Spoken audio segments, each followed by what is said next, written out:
Cordial saludo a todos los estudiantes de Uniminuto Vicerrectoría Bogotá Sur. Mi nombre es Natalia Elena Álvarez, soy docente del programa de Trabajo Social, líder de semillero de investigación Esperanza en Marcha. El día de hoy, como parte del proceso de Cátedra para la Paz, vamos a abordar el módulo de Historia del Conflicto Armado en Colombia,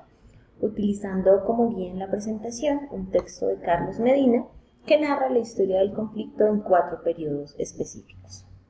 Por lo general, esta historia ha sido contada desde los periodos presidenciales, pero en el caso del autor que hemos retomado, el eje central va a estar en las luchas sociales, políticas y económicas de los diferentes movimientos emergentes en el marco del conflicto: el movimiento obrero, el movimiento campesino, el movimiento estudiantil, los movimientos guerrilleros y claramente también las acciones que el gobierno nacional ha desarrollado a lo largo de esta historia.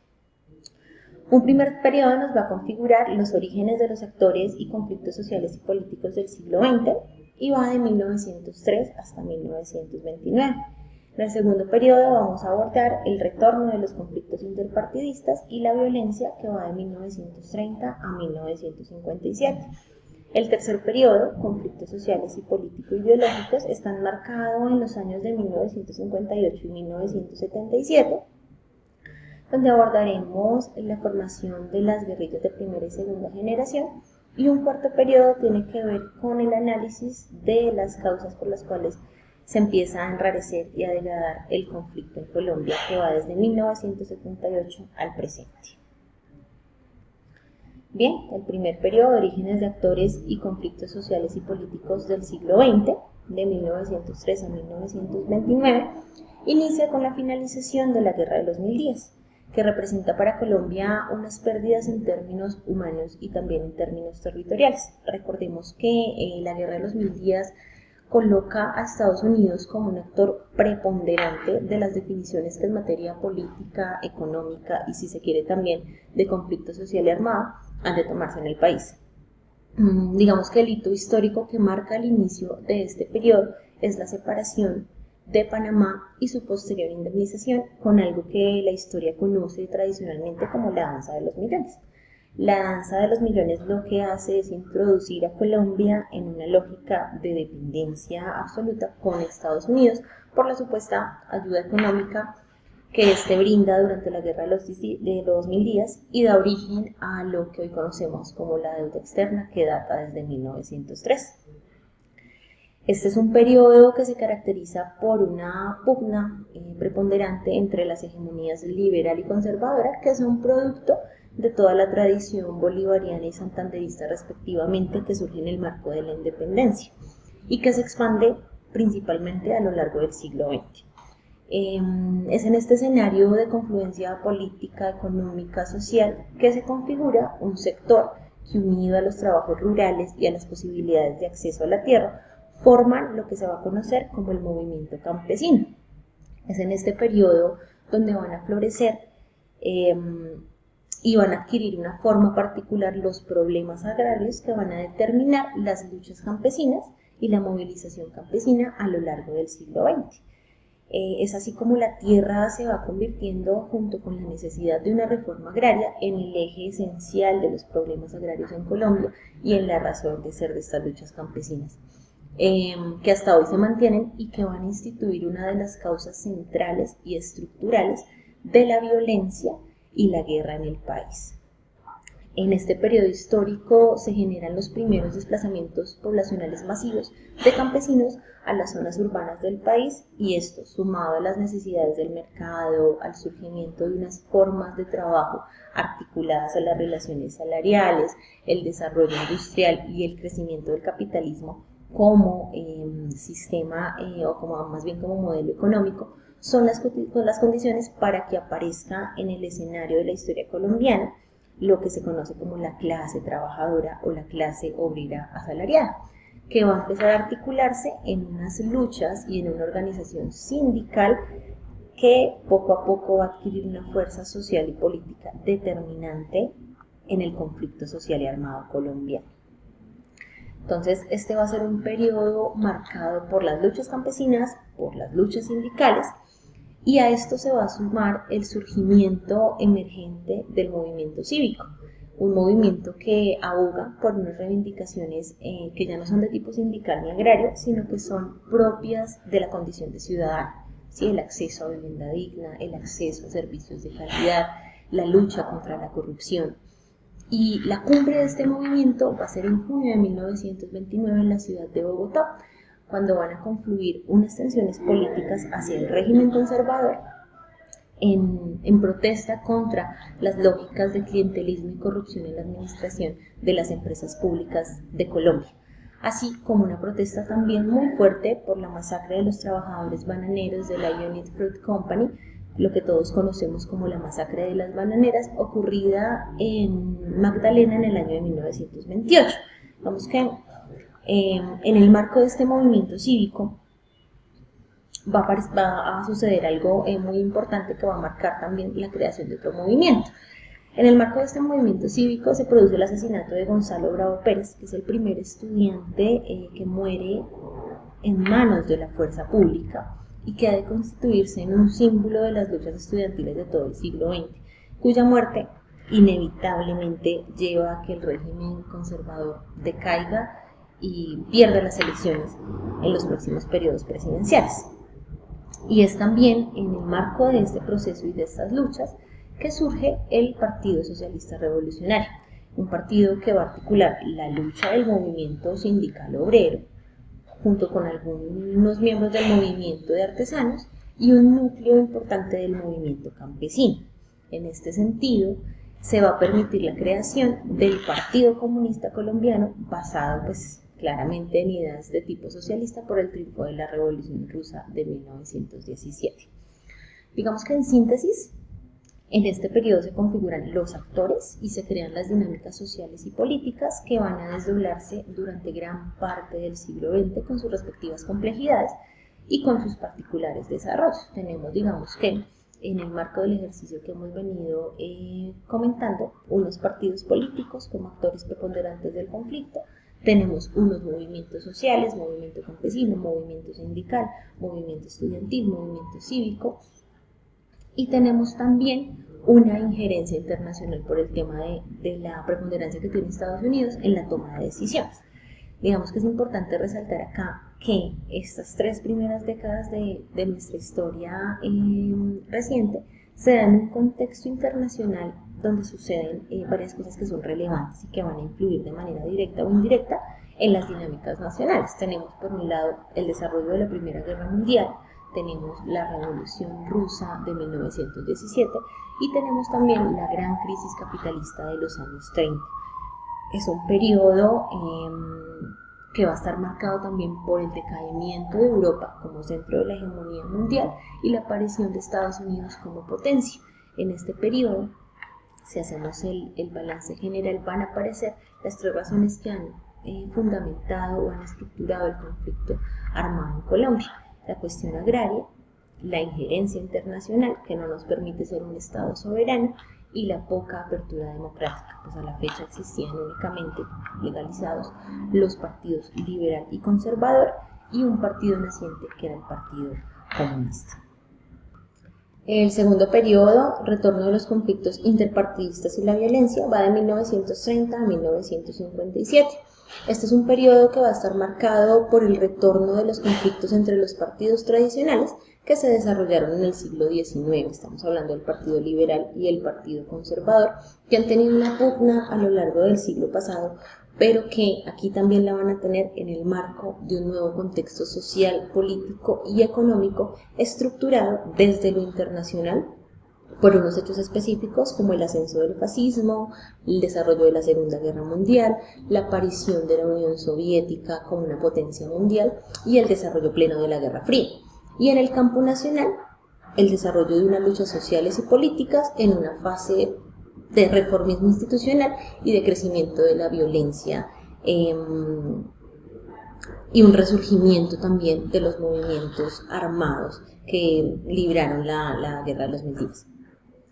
En este periodo, digamos que el liberalismo como partido político en cabeza de López Pumarejo comprende que es necesario plantear ciertas modificaciones a las condiciones económicas y sociales de los trabajadores y genera bajo su gobierno con la bandera La Revolución en Marcha una serie de reformas dirigidas a modificar el régimen de tenencia y propiedad de la tierra y a liberar la mano de obra pues, que generan los campesinos. Lo que hace la Revolución en Marcha, o digamos que su objetivo general, no es transformar las condiciones estructurales por las cuales el movimiento campesino ha librado una lucha de casi 30 años, sino empezar a ejercer ciertos paliativos con la población campesina, reduciendo las exigencias justas de la lucha campesina a unos asuntos reformistas que terminan por agudizar los problemas agrarios frente al derecho de los campesinos a realizar cultivos de lo que se conoce como tardío rendimiento, como el café, y la posibilidad de acceder a la propiedad de la tierra. En este periodo, la lucha por la tierra seguirá siendo el centro de los conflictos agrarios y se va a recrudecer en términos de la confrontación, expresada con mayor crudeza en el campo a partir del año de 1946. Aquí se dispara lo que los teóricos conocen como la espiral de la violencia bipartidista, que redefine las relaciones de la tenencia y la propiedad de la tierra, produciendo un fenómeno de desplazamiento de campesinos con sus respectivas implicaciones en el crecimiento de los centros urbanos. La Revolución en Marcha como plan de gobierno, pese a ser un proyecto político que no aboca por una revolución estructural de la lucha del campesinado, como lo mencioné anteriormente, sugiere unas modificaciones que resultan incómodas e incluso amenazantes para el Partido Conservador y algunas facciones del Partido Liberal, lo que genera una radicalización de las ideas fascistas en el país, lideradas principalmente por la figura de Laureano Gómez en iniciativas políticas como la abstención pacificadora y la creación del grupo Los Leopardos, como movimiento de derecha impulsado por el fascismo español. Este periodo tiene como cumbre un hecho que es conocido por todos como el Bogotazo, el 9 de abril de 1948, con el asesinato de Jorge Eliezer Gaitán. Se incrementa todo el proceso de violencia que por un lado va a llevar a la generación de las primeras guerrillas liberales y comunistas de extracción campesina y por otro lado a la agudización del fascismo por parte del gobierno nacional, quienes inician toda una persecución y eliminación de los adversarios bajo la sindicación de que los liberales son ateos y son comunistas. En medio de la guerra que se libra en el campo colombiano, adelantado por las guerrillas liberales y comunistas, surgen en el Partido Conservador unas divisiones internas que marcan una confrontación a las ideas que Laureano Gómez ha impuesto, y una facción del mismo liderado por Ospina Pérez en alianza con el sector financiero, el sector industrial y el sector militar construyen, gestan y ejecutan el golpe militar del general Gustavo Rojas Pinilla el 13 de junio de 1953, que es bien recibido por ambos partidos tradicionales. Digamos que Rojas Pinilla cumple con lo que los sectores políticos, militares y financieros del país le han encomendado, desarma el movimiento campesino que se había configurado como una guerrilla liberal y que se estaba convirtiendo en una amenaza fuerte a los intereses de las oligarquías nacionales. Los guerrilleros entregan las armas y luego son asesinados sistemáticamente en los años posteriores. Que es uno de los antecedentes más importantes de los procesos de paz en el país, termina siendo una lección histórica, si se quiere, en términos del no cumplimiento de unos acuerdos de palabra entre el gobierno de la época y el líder guerrillero Guadalupe Salcedo, quien es asesinado en el año de 1957 por fuerzas militares, pese a haber hecho un acuerdo de desarme. Rojas Pinilla se separa en los años que siguen de las fuerzas que lo llevaron a la presidencia nacional e intenta hacer unas configuraciones políticas autónomas e independientes que no le son permitidas. ¿Sí? En este escenario confluyen el 10 de mayo de 1957 una congregación de diversas fuentes en un solo frente. Entonces están los empresarios de la banca, de la industria, del comercio, los partidos liberales y conservadores, los sectores religiosos y unas facciones del Partido Comunista y los estudiantes, con quienes el régimen tiene una deuda histórica por los acontecimientos sucedidos durante los días 8 y 9 de junio de 1954, donde fueron asesinados por la fuerza pública representantes del movimiento estudiantil, sin que el gobierno nacional se pronunciara al respecto. Todos unidos en una gran movilización nacional, el 10 de mayo de 1957, derriban el régimen y los partidos inician un proceso de reconciliación que conduce a la generación del Frente Nacional como un proyecto político que lo que va a hacer es profundizar las lógicas de clientelismo político y a dificultar la apertura democrática a sectores que no se vinculan a las ideas tradicionales y reformistas de los partidos conservador y liberal respectivamente. Y esto va a marcar en los periodos posteriores la consolidación de los actores insurgentes. El tercer periodo, conflictos sociales y político-ideológicos, va de 1958 a 1977. Este es un periodo que inicia con la consolidación del Frente Nacional como una estrategia de repartición del poder entre los partidos tradicionales, Partido Liberal y Partido Conservador, que niega y anula por completo la participación de otros sectores en la toma de decisiones políticas del país. En el marco de ese cerco democrático se transforman en su concepción y contenido las luchas sociales y políticas libradas hasta el momento. La violencia y la guerra cambia también sustancialmente su carácter, pasando de ser un mecanismo de acción política de los partidos tradicionales para acceder y mantenerse en el gobierno, a ser un instrumento muy fuerte de la lucha política y social de los sectores sociales y de izquierda de la población, usada para reivindicar los derechos fundamentales, para ampliar los espacios de participación política y para tratar de acceder también al poder político, con miras más a la transformación de la sociedad y del Estado en su estructura, desde una concepción ideológica y política que va a estar naturalmente anclada al marxismo. Digamos que durante estos años, que va de 1958 a 1974, se enmarca la formación de las guerrillas de primera y de segunda generación más importante del país, todas basadas en ideales de carácter revolucionario de diversas inspiraciones. Entonces, aparecen en la escena las FARC, que son una guerrilla que a pesar de ser campesina, pues son de inspiración soviética, se forman luego como marxistas-leninistas. Va a aparecer el ELN como una guerrilla de inspiración cubana, el EPL como una guerrilla de inspiración maoísta, y el M-19 como una guerrilla de inspiración bolivariana. Todas estas ideas revolucionarias buscan posicionarse y posicionarse también en los imaginarios populares y en gran medida logran y tienen una acogida muy grande en el pueblo colombiano. Digamos que la distribución de estas ideas se va desarrollando en un escenario institucional de confrontación que ve los conflictos a la luz de interpretación de los fundamentos de la Guerra Fría y de la doctrina de la seguridad nacional que ha impuesto el Frente Nacional. Y lo que vamos a encontrar en este periodo es un constante enfrentamiento entre la derecha, digamos que liderada por los dos partidos tradicionales, en el Frente Nacional, liberales y conservadores pasan a ser lo mismo, la derecha nacional frente a todas estas insurgencias que están enmarcadas en ideales de izquierda. Si se quiere en términos marxistas, va a ser una lucha entre la burguesía y el proletariado, y en términos políticos una lucha entre un modelo democrático que realmente no es democrático porque no permitía la participación de ningún otro sector, y el comunismo pues como una fuerza que empieza a ser imperante en la agenda política nacional. Esta es una época histórica del país en el que aparece de manera recurrente y profunda la figura del enemigo interno. El enemigo interno es una figura que legitima de manera despiadada la persecución estatal a los movimientos sociales emergentes y la población civil organizada se va convirtiendo en objeto de la acción coercitiva gubernamental. Entonces, todo lo que fuera diferente a la tradición conservadora o a la tradición liberal pasa a ser blanco tanto del gobierno como de las fuerzas militares, un enemigo a atacar. Cual fuera su origen, de movimiento campesino, de movimiento obrero, de movimiento estudiantil, era visto también como una negación de estas nuevas ideas de revolucionarios que empiezan a permear el país.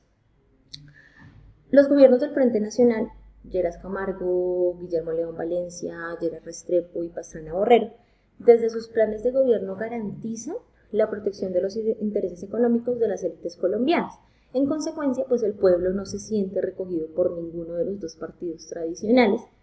y es por ello que en el último periodo electoral del Frente aparece algo conocido como la Tercera Fuerza, constituido como un partido político que se llamará la ANAP. liderado por Rojas Pinilla. Rojas Pinilla, el militar que durante el periodo anterior pues estuvo en la presidencia, fue llevado por las élites a la presidencia, pero al empezar a configurar otra forma de hacer política, pues es de nuevo, digamos que disminuido a una tercera fuerza que es la NAP, ¿sí? Rojas Pinilla pierde las elecciones contra Pastrana Borrero en lo que luego se demostrará que fue un fraude electoral. En este sentido, los militantes de la NAPO tras la derrota solo tienen dos caminos para tomar. O retornan con los partidos tradicionales o se unen a los grupos de la izquierda revolucionaria insurgente que están siendo, digamos, muy fuertes en ese momento. Finalmente, en el aspecto económico, es de resaltar que este es un periodo de la historia nacional en el que el costo de la vida aumenta de manera desmedida, como consecuencia de las decisiones políticas acontecidas en la implementación del frente y la protección que cada uno de los gobiernos hace a los intereses de las clases dominantes. ¿Qué genera esto? Genera una serie de manifestaciones que terminan por confluir en un paro cívico nacional que es quizás el más grande de nuestra historia, el 14 de septiembre de 1977, convocado por distintas fuerzas de las centrales obreras, acompañado por fuerzas sociales, políticas, por una gran parte de un sector de la insurgencia que supera todas las expectativas de la convocatoria hecha y que se convierte por su dimensión y por la manera en que se expresó en una especie de paro insurreccional que marca la historia de los movimientos sociales como un hecho que debe ser conocido por todos los colombianos, y con ello concluye este tercer periodo de acuerdo a nuestro autor guía. Tenemos hasta acá entonces que las tres grandes causas estructurales del conflicto armado que se originan en el primer periodo continúan siendo permanentes en este periodo. Hablamos de problemas agrarios, poca apertura democrática y una injerencia internacional latente en las decisiones políticas del país. Y se han configurado también a la fecha varios actores sociales en el marco del conflicto armado. Entonces está el gobierno nacional, están las fuerzas militares, están también los movimientos sociales, movimiento sindical, movimiento de campesinos, movimiento cívico, movimiento estudiantil, y tenemos acá la confluencia de los actores armados, que son estas guerrillas insurgentes que se configuran en el marco de los años mencionados.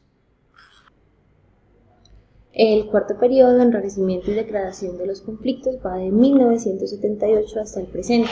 Abarca entonces la década de los 80 con todo el movimiento contrainsurgente, la década de los 90 con la entrada del neoliberalismo al país y todo el nuevo milenio con la política contra el narcotráfico y la seguridad democrática de los gobiernos de Uribe Vélez. La década de los 80 marca entonces el inicio de un periodo de enrarecimiento y degradación de los conflictos en Colombia. El movimiento insurgente que se posiciona por estos años en el país con una gran acogida del pueblo por los ideales que encarna, empieza a ser amenazado por la aparición de grupos paramilitares aliados a las fuerzas estatales y un auge muy creciente de los carteles de narcotráfico en el país. Esto, sumado a la caída de la Unión Soviética y el triunfo del bloque capitalista en la Guerra Fría, crea toda una atmósfera para el decaimiento de la fuerza revolucionaria que en el periodo anterior se constituyó como una opción política bien importante y de gran acogida en el país. Sin embargo, lejos de disminuir la violencia guerrillera, es en este periodo en el que se incrementa y alcanza sus más importantes logros militares. Los grupos armados se extienden por todo el país, se desplazan de las zonas de colonización hacia los centros de desarrollo productivo y poblacional, articulan sus economías de guerra en los procesos productivos regionales, entran a controlar el territorio y la población y a definir con las autoridades locales sus respectivos planes de desarrollo. Y por otro lado, la alianza entre el narcotráfico creciente y el paramilitarismo se fortalece en un proceso de sometimiento territorial y social de distintas regiones del país. El paramilitarismo y el narcotráfico logran coaptar la voluntad política de la clase dirigente y los estados locales y regionales, hasta alcanzar una importante gerencia en la política nacional. Sabemos que los grupos paramilitares se vinculan a las fuerzas militares y además tienen alianzas directas con los gobiernos nacionales durante esta época. Es un periodo histórico que se caracteriza por su carácter, valga la redundancia, contrainsurgente. El enemigo interno para la década de los 80 deja de ser el fantasma del comunismo y empieza a ser el narcotráfico hasta finalizados los años 90. y ya en el nuevo milenio se pone como enemigo interno al terrorismo. El paramilitarismo surge entonces en el contexto de la implementación de una serie de estrategias de lucha contra insurgente que contempla la doctrina de la seguridad nacional como grupos armados al margen de la ley, ¿sí?, que operan conjuntamente con el ejército en la lucha contra la subversión de lo que se llama las guerrillas comunistas. Durante las 3 últimas décadas del siglo XX, los grupos paramilitares sufren un proceso de transformación muy significativo hasta convertirse en protagonistas centrales de la vida nacional, en un fenómeno que, más allá del escenario exclusivo de la acción militar terrorista, define o empieza a definir toda una participación de los grupos paramilitares en las decisiones políticas, económicas y sociales de la nación, reconfigurando las relaciones de poder y las lógicas de acumulación capitalista y transformando las estructuras de tenencia y producción agraria, estableciendo además unos regímenes de convivencia social en gran parte del territorio nacional. Es aproximadamente a mediados de los 80 que las guerrillas de primera y segunda generación inician procesos de diálogo con el gobierno nacional de Belisario Betancur. Un importante proceso de paz se desarrolla con las FARC, que gira en torno a los acuerdos de la Uribe. Este proceso inicia con la declaración de cese al fuego y una tregua entre el ejército y las FARC, y se da en el marco de una ley de amnistía. De los acuerdos de la Uribe surge la Unión Patriótica. ¿Sí? En el marco de una reforma política de elección popular de alcaldes, la Unión Patriótica alcanza unos niveles muy altos de acogida popular, pero debido a esto también este movimiento es brutalmente criminalizado en un genocidio que compromete más de 5.000 asesinatos. Esto lleva a que las FARC replanteen sus relaciones con el Estado y empiecen a diseñar estrategias de confrontación donde centran todos sus esfuerzos al fortalecimiento militar de la organización. Si recordamos entonces, en el segundo periodo hubo un primer acercamiento entre las guerrillas liberales lideradas por Guadalupe Salcedo y el gobierno de Rojas Pinilla, y los acuerdos son traicionados por el gobierno, pues los guerrilleros liberales son asesinados. En este segundo antecedente de acuerdo de paz, el de la Uribe Meta, que tiene unas implicaciones grandísimas en el país, pues vemos que sucede lo mismo, ¿no? Hay una voluntad de las insurgencias para dejar las armas y para sentarse a dialogar la salida del conflicto, pero son de nuevo criminalizados y asesinados por el gobierno nacional. Ya durante el gobierno de Virgilio Barco se gesta el proceso de negociación que logra la desmovilización de las guerrillas de segunda generación, el M-19, el Quipindame, la Corriente de Renovación Socialista. Y ya en la campaña electoral presidencial de 1990 empiezan a aparecer una serie de figuras políticas muy importantes que, por encarnar unos ideales revolucionarios, empiezan a ser asesinados. Estamos hablando, por ejemplo, de Luis Carlos Galán, candidato del Partido Liberal, que empieza toda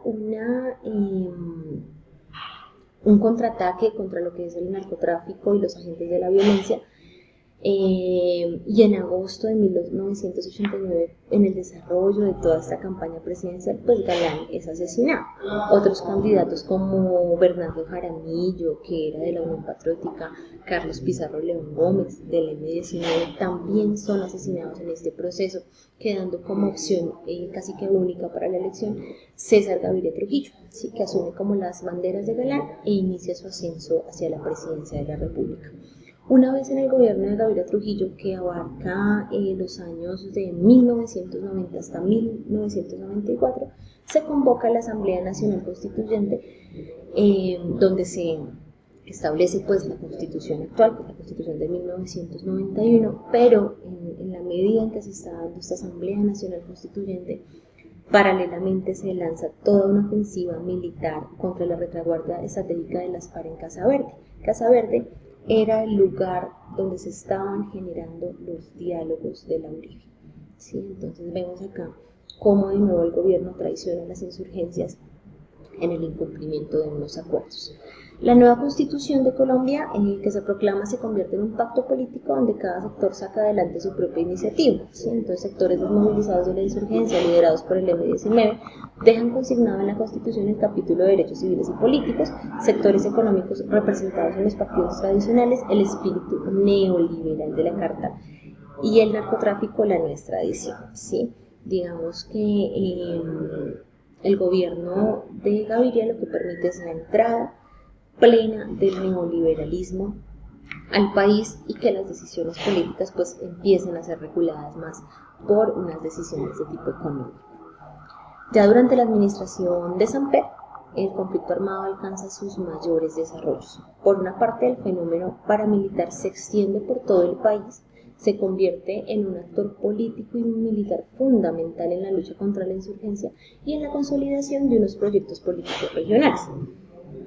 ¿Qué pasa también? Empieza a haber un avance de la guerrilla que se expresa en el cambio de táctica de guerra, en particular en el movimiento de las FAREP, que los lleva a asumir lo que el Che Guevara llamaría la guerra de guerrillas. ¿Sí? Entonces pasan de la guerra de guerrillas a la guerra de movimientos, de la defensiva a la ofensiva, y con ella a la toma de bases militares y a la captura de centenares de policías y soldados que empiezan a quedar bajo la condición de prisioneros de guerra, es decir, empiezan a ocurrir en estos años los secuestros. Es un periodo en el que se recrudece la crisis humanitaria en un ambiente institucional en el que se mueve con dificultad, dada la poca legitimidad que tiene el gobierno Samper, ¿sí? Porque recordemos que el gobierno Samper debe enfrentar todo el tema del proceso 8000, todo el escándalo de corrupción y pues en este proceso de estar en defensa propia, pues olvida también el tema del conflicto armado y de las insurgencias con toda esta crisis humanitaria. El nuevo milenio nos va a traer una serie de retos y una serie de implicaciones y transformaciones y diría yo más bien degradaciones de lo que empieza a ser el conflicto armado colombiano. El presidente Andrés Pastrana, hijo, Misael Pastrana Borrero, que gobernó en el último periodo del Frente Nacional, pues es el padre del presidente Andrés Pastrana, ¿sí? Que gobierna de 1998 a 2002. El presidente Andrés Pastrana asume el poder comprometido casi que en un proceso de paz muy agresivo con las FAREP, que se da sin el establecimiento de un cese al fuego, por ejemplo, sin una tregua preliminar, por ejemplo,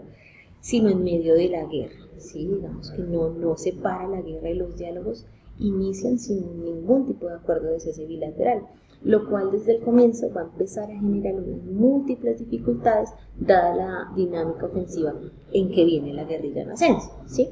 El proceso de paz adelantado por esta administración es una especie de repliegue político del Estado ante el nivel de confrontación alcanzado por la insurgencia, ¿sí?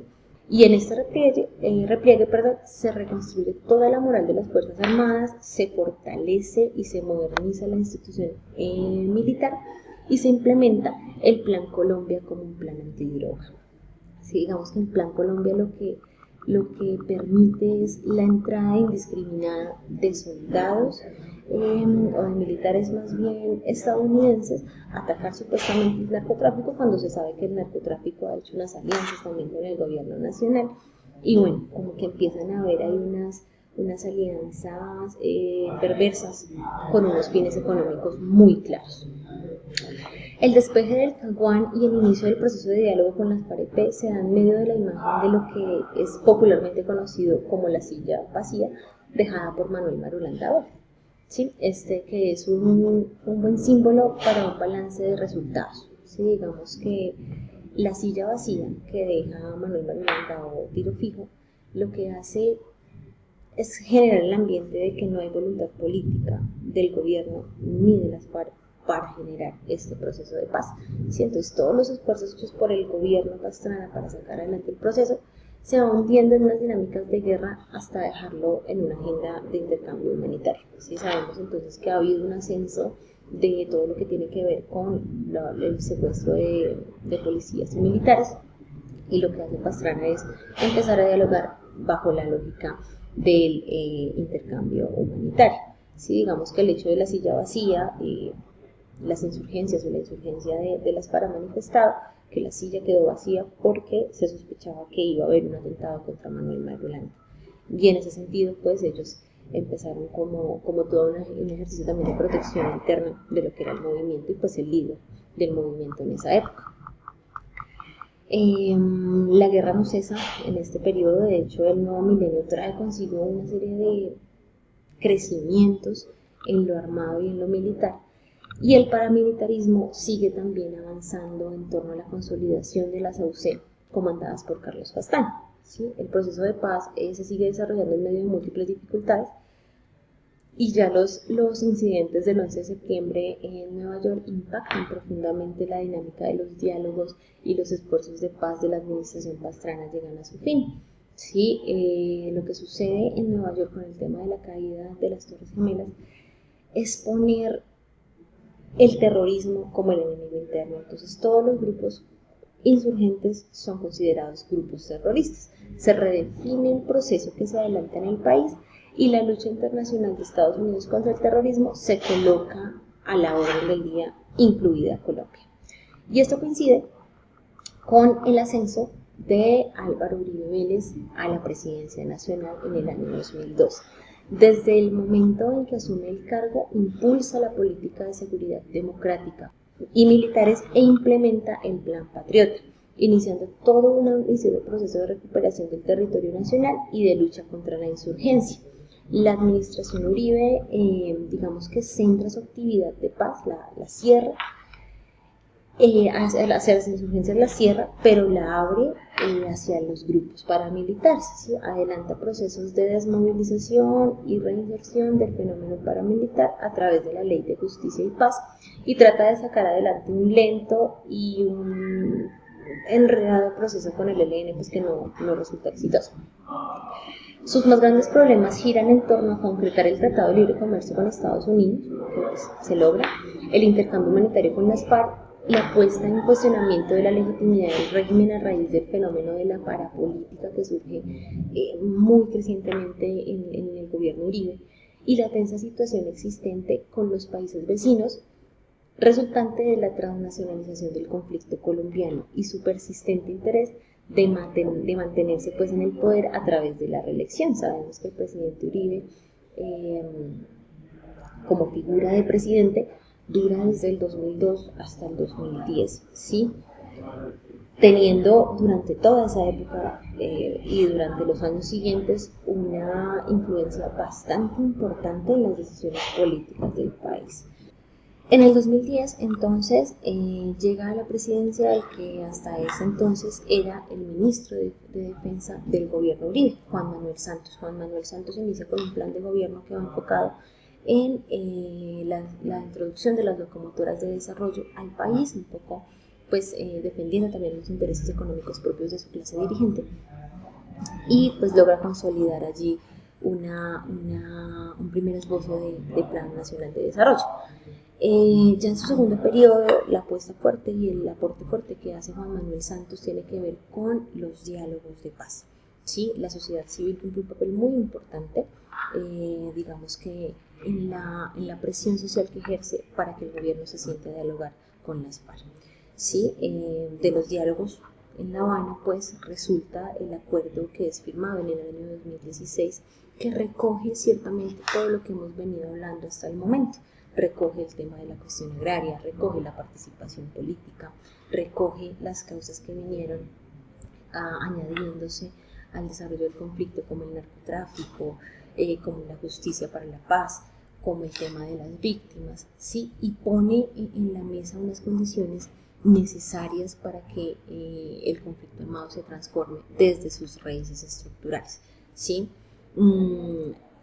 Digamos que es necesario resaltar que desde la firma del acuerdo a la fecha han sido asesinados 138 combatientes de las FARC y 702 líderes sociales. ¿Sí? Esto pone de manifiesto pues, que hay una voluntad política negativa por parte de algunos sectores de la sociedad colombiana que no quieren que el acuerdo se cumpla. Es deber de nosotros, como estudiantes, como académicos, como ciudadanos, hacer una defensa legítima de lo pactado en La Habana, y claramente empezar a construir desde nuestros escenarios cotidianos también una serie de procesos y una serie de elementos que permitan que el conflicto armado pues vaya teniendo unas transformaciones, sobre todo en el plano estructural. ¿Sí? Es deber nuestro reconocer nuestra historia, y es deber nuestro también velar porque esa historia no se repita. Agradezco a todos por escucharme, espero que sea de gran apoyo la presentación, y ya a continuación lo que viene para finalizar el módulo es realizar algunas de las lecturas que se encuentran en el aula y desarrollar pues la actividad final que tiene que ver con un taller evaluativo sobre la presentación, que involucra también las lecturas que están sugeridas. Muchas gracias.